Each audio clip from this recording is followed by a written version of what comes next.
Hello friends, Indian recipe ఇన్ఫోకి స్వాగతం. ఈరోజు మన వీడియోలో టేస్టీగా ఉండే కొమ్ము శనగల మసాలా కర్రీని ఏ విధంగా ప్రిపేర్ చేసుకోవాలో ఈ వీడియోలో చూసేద్దాం.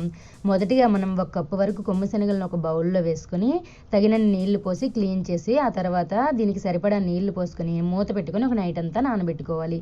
ఈ విధంగా ఒక నైట్ అంతా నానిన తర్వాత ఈ విధంగా ఒకసారి మంచిగా కలుపుకొని క్లీన్ చేసుకొని వేరే వాటర్ వేసుకొని వీటిని ఒక కుక్కర్ గిన్నెలో వేసుకోవాలి.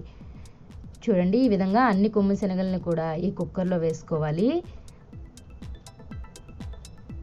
ఈ విధంగా వేసిన తర్వాత దీనికి ఒక 2 కప్పుల వరకు వాటర్ని యాడ్ చేసుకోవాలి. ఈ విధంగా కొమ్ము శనగలు మునిగేంత వరకు వాటర్ వేసుకొని 1/2 స్పూన్ వరకు సాల్ట్, అలాగే ఒక చిటికెడు పసుపుని కూడా యాడ్ చేసుకొని మూత పెట్టుకొని పెద్ద మంటలో 1 విజిల్, అలాగే చిన్న మంటలో 1 విజిల్, మొత్తంగా 2 విజిల్లు వచ్చేంత వరకు ఉడికించుకోవాలి.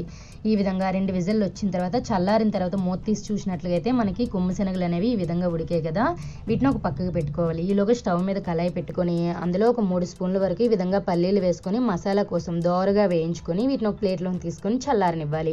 ఇప్పుడు మనం అదే కళాయిలో ఒక 2 స్పూన్ల వరకు ఈ విధంగా ఆయిల్ యాడ్ చేసుకోవాలి.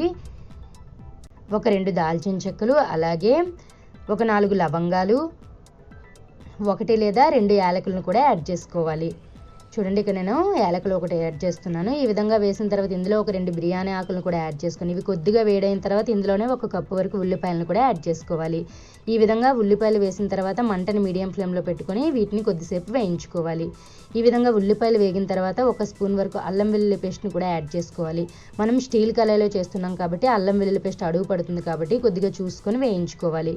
ఇప్పుడు మనం 1 కప్పు వరకు అంటే ఒక 3 టమాటీలను ఈ విధంగా మిక్సీ పట్టుకొని ఆ పేస్ట్ని కూడా ఇందులో వేసుకోవాలి.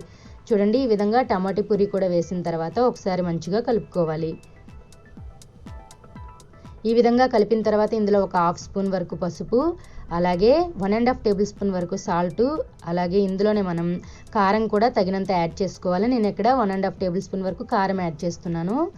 ఈ విధంగా కారం వేసిన తర్వాత ఇందులోనే మనం కొద్దిగా ధనియాల పొడిని కూడా యాడ్ చేసుకోవాలి. ఈ విధంగా ధనియాల పొడిని వేసిన తర్వాత ఒకసారి మంచిగా కలుపుకోవాలి. ఈ విధంగా కలిపిన తర్వాత దీన్ని మూత పెట్టుకొని ఒక 5 నిమిషాల పాటు మగ్గించుకోవాలి. ఇప్పుడు మనం ఒక మిక్సీ గిన్నె తీసుకొని అందులో ఒక 1/2 కప్పు వరకు కొబ్బరి, అలాగే మనం వేయించుకున్న పల్లీలు, ఒక 2 పచ్చిమిరపకాయలను కూడా వేసుకొని మెత్తని పేస్ట్లా గ్రైండ్ చేసుకోవాలి. గ్రైండ్ చేసుకుని ఒక పక్కకు పెట్టుకోవాలి. ఇప్పుడు మనం ఈ టొమాటో పేస్ట్ బాగా మగ్గిందో లేదో మూత తీసి చూద్దాం. చూడండి, ఒకసారి కలుపుకున్నట్లయితే మనకి పేస్ట్ అనేది మంచిగా మగ్గింది.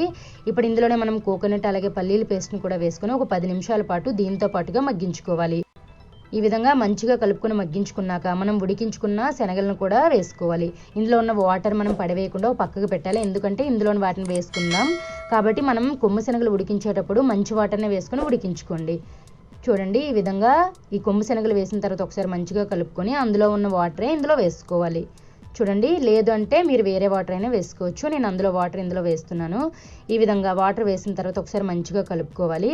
కలిపిన తర్వాత మూత పెట్టుకొని 5 నుంచి 10 నిమిషాల పాటు మన గ్రేవీ దగ్గర పడేంత వరకు ఉడికించుకోవాలి. చూడండి, ఈ విధంగా మంచిగా కలుపుకొని ఈ విధంగా మనం ఉంచుకున్నట్లుగా అయితే గ్రేవీ మనకి చపాతీలోకి బాగుంటుంది. లేదు మీరు మరికొద్దిగా చిక్కగా కావాలనుకుంటే ఈ విధంగా మూత తీసి ఒక 5 నిమిషాల పాటు ఉడికించినట్లుగా అయితే ఈ గ్రేవీ కూడా చిక్కబడిపోతుంది. ఇప్పుడు ఆఖరిని ఈ విధంగా ఒక 1/2 స్పూన్ వరకు గరం మసాలా, అలాగే ఒక 2 స్పూన్ల వరకు ఈ విధంగా కొత్తిమీర కూడా వేసుకొని ఒకసారి మంచిగా కలుపుకున్నట్లుగా అయితే ఒక సర్వింగ్ బౌల్లోకి సర్వ్ చేసుకున్నట్లుగా ఎంతో టేస్టీగా ఉండే కొమ్ము శనగల మసాలా కర్రీ అనేది రెడీ అయిపోయినట్లుగా ఇది చపాతీ, అన్నం అన్నిట్లోకి బాగుంటుంది. ఫ్రెండ్స్, మీరు కూడా తప్పకుండా ట్రై చేయండి. ఎలా వచ్చిందో మాకు కామెంట్ రూపంలో తెలియచేయండి. మరిన్ని లేటెస్ట్ వీడియోస్ కోసం మా ఛానల్ని సబ్స్క్రైబ్ చేయడం మర్చిపోకండి. Thank you for watching our video.